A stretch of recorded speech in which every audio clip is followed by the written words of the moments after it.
नमस्कार, स्वागत है आपका द फोर्थ स्टेट यूट्यूब मंच पर। मेरा नाम है रविंद्र सिंह शोरान और इस वक्त बड़ी खबर आ रही है आम आदमी पार्टी से। आम आदमी पार्टी अरविंद केजरीवाल के खिलाफ बहुत बड़ी बगावत हुई है।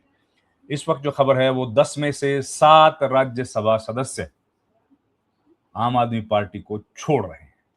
बहुत बड़ी खबर है। छोड़ रहे हैं क्या मतलब है कि वो अपनी पार्टी को मर्ज कर दे रहे हैं। अब तकनीकी तौर पर आप दो बात समझ लीजिए कि दो पार्टियां होती हैं, एक पॉलिटिकल पार्टी की पॉलिटिकल विंग, एक लेजिस्लेटिव पार्टी। तो पॉलिटिकल पार्टी इंटैक्ट है, ये अलग मसला है, लेकिन जो विधानसभा में, राज्यसभा में, लोकसभा में जो एक विंग होता है, लेजिस्लेटिव पार्टी जो होती है, जिसके आप सुनते हैं ना leaders, floor leader, CLP leader, Congress legislative party के लीडर, तो वो जो पार्टी है उसमें टूट हो गई है और 10 में से 7 राज्यसभा सदस्यों ने पार्टी छोड़ने का ऐलान कर दिया है। उनके नाम क्या है? नाम है मशहूर क्रिकेटर हरभजन सिंह, अंतर्राष्ट्रीय क्रिकेटर, राघव चड्ढा, अशोक मित्तल, संदीप पाठक, राजेंद्र गुप्ता, विक्रमजीत साहनी, स्वाति मालीवाल। अभी तक 7 की रिपोर्ट है। तो तकनीकी तौर पर ये लोगों को बीजेपी में मर्ज करने में कोई दिक्कत नहीं है, जब चाहे मर्ज कर सकते हैं और इसके लिए उन्होंने जाहिर है सारी तैयारियां पूरी कर ली हुई होंगी। इसके राजनीतिक असरात क्या होंगे? पंजाब की राजनीति पर इसका क्या असर पड़ेगा? पंजाब चुनाव से ठीक 1 बरस पहले घटना घट रही है। जानने के लिए, बताने के लिए हमारे साथ जुड़ गए हैं देश के जाने माने पत्रकार सुशील मानव जी। सुशील जी नमस्कार, बहुत बहुत स्वागत है सर। आपका सुशील जी, बहुत बड़ी खबर आई है, जरा आपका क्या विश्लेषण है इस पर सर? जी, वाकई एक चौंकाने वाली और एक बहुत बड़ी खबर है। और देखिए, एक पार्टी के 10 सांसद हों और उसमें से 7 एकदम से छोड़ के चले जाएं और वो समाचार ये आए कि वो अपनी एक अलग अपना मर्ज कर रहे हैं बीजेपी के साथ। तो देखिए, जहां तक स्वाति मालीवाल का सवाल है, ये तो पिछले काफी समय से, क्योंकि उनकी बिगड़ चुकी थी जो आम आदमी पार्टी के साथ, और वो अपना अलग चल रही थी।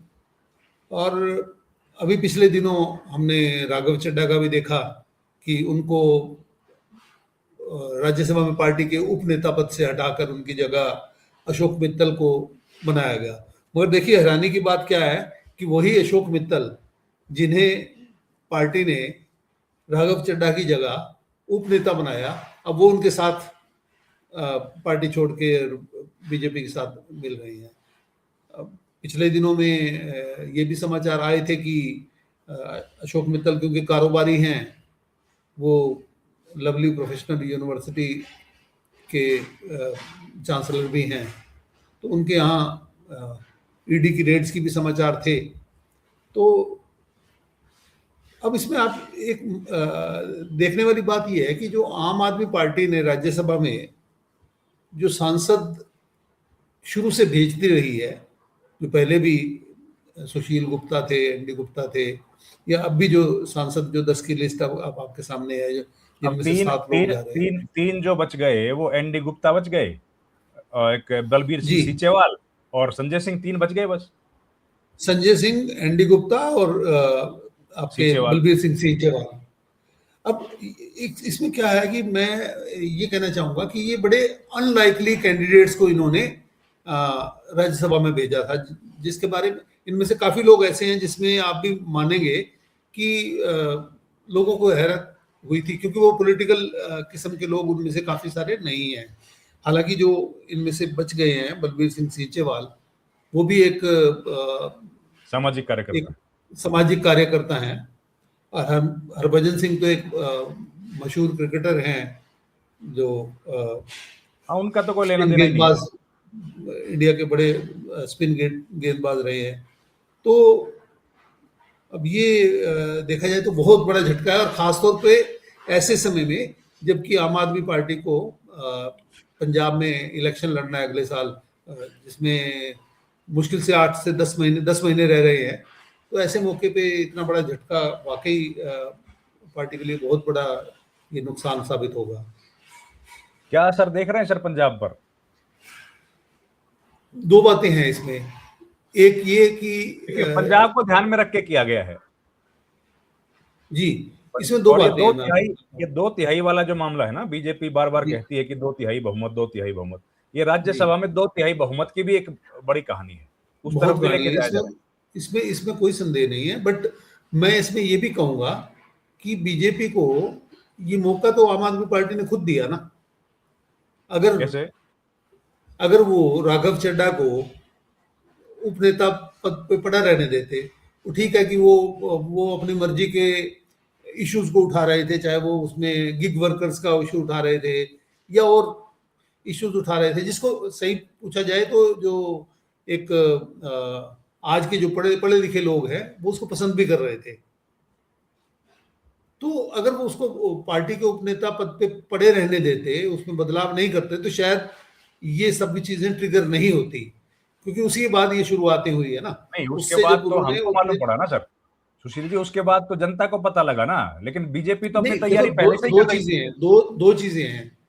उस वक्त जब उनकी जगह अशोक मित्तल को पार्टी का उपनेता बनाया होगा, तो निश्चित रूप से बीजेपी आम आदमी पार्टी के जो बड़े नेता है वो ये मान के चल रहे होंगे कि अशोक मित्तल जो है वो एक उनके विश्वास के नेता हैं या उनके ऊपर भरोसा किया जा सकता है। हाँ, भरोसा बट तो आप किया ये होगा। देखिए कि जैसे ही उन्हें उपनेता बनाया गया, तो उनके जो एस्टेब्लिशमेंट्स हैं उस पर रेड्स हुई।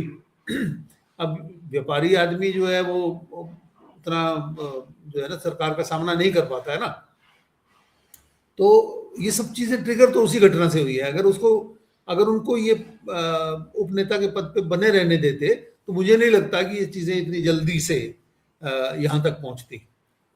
तो अब ये बताइए, बड़ी खबर चली राज्यसभा सदस्यों का तो जो होना था हो गया, विधानसभा सदस्यों का क्या होगा? एमएलए बने रहेंगे कि उनमें भी टूट फूट होगी? एमएलए की टूट फूट अगर बड़े लेवल पे होती है, मगर वो आप ये देखिए ना कि आम आदमी पार्टी का पंजाब में इस वक्त अच्छा बहुमत है और बीजेपी के पास कुछ भी नहीं है वहां पे। अगर अगर बीजेपी के पास वहां पे ठीक ठाक से संख्या होती, तभी उसको तोड़फोड़ का फायदा था। आज की डेट में उसको फायदा नहीं है। आज अगर वो विधानसभा में तोड़फोड़ करती है तो उसका फायदा होगा आम आदमी पार्टी को अगले इलेक्शन में, क्योंकि उसमें उनको सिंपैथी मिलेगी, मुझे लगता है। लेकिन टूट फूट तो होगी सर। हमारी जानकारी ये है कि अब हम्म। बीजेपी ने वहां पर अपना काम शुरू कर दिया है। बंगाल के बाद तो पंजाब ही बच गया ना। नहीं, बट मेरा ये मानना है कि बीजेपी, मुझे लगता है कि विधानसभा के सदस्यों को नहीं तोड़ना चाहेगी। उसके दो अच्छा। कारण हैं। उसके दो कारण हैं। एक तो ये है कि बीजेपी के पास अपनी वहां पे कोई ऐसी संख्या नहीं है, संख्या बल उनके पास नहीं है कि बीजेपी आम आदमी पार्टी से कुछ लोगों को तोड़कर वो बहुमत ले सकें। वो बात नहीं है वहां पे, पहली बात। दूसरा, इलेक्शन से पहले अगर सरकार को तोड़ा जाता है तो उसका जो पब्लिक परसेप्शन है वो गलत चला जाता है, उसमें वो नुकसान होता है उसका। क्योंकि अभी बीजेपी को वहां पे 5 साल का राज लेने के लिए इलेक्शन लड़ना है, तो वो सिर्फ 5 महीने का या 8 महीने का चुनाव राज लेके वो आगे एक नेगेटिव सेंटिमेंट के साथ क्यों जाना चाहेगी। तो मुझे नहीं लगता कि वो वहां पे एमएलए तो तोड़ने की कोशिश करेगी बीजेपी। और मेरा तो ये भी मानना है कि जो आम आदमी पार्टी के राज्यसभा सांसद वहां पंजाब से जो टूटे हैं, उसमें भी, क्योंकि पंजाब का आप देखिए कि पंजाब के जो वोटर है ना, उनका टेम्परामेंट देश के अन्य राज्यों के मुकाबले में बहुत अलग किस्म का है। और वो हमेशा दिल्ली दरबार के अगेंस्ट रहा है। जैसे आप ये देखिए कि यहाँ तक कि जब देश में कांग्रेस ने एक सिख प्रधानमंत्री दिया, जी। तब भी पंजाब ने कांग्रेस की सरकारें उस वक्त पे नहीं दी। मगर ऐसा नहीं है कि पंजाब में कभी कांग्रेस की सरकार ना बनी हो। जैसे ही वो गए, बीजेपी आई, तो वहां पे कांग्रेस की सरकार और सिख मुख्यमंत्री बने वहां पे। तो पंजाब एक अलग ही किस्म का राज्य है। तो कितना बड़ा झटका है सर ये आम आदमी पार्टी के लिए? झटका, ऑफ कोर्स। आप ये देखिए ना, आपके पास 10 सांसद थे राज्यसभा में, अब आपकी संख्या कुल 3 रह गई, तो झटका बहुत बड़ा है, इसमें कोई संदेह नहीं है। झटका बहुत ही बड़ा है।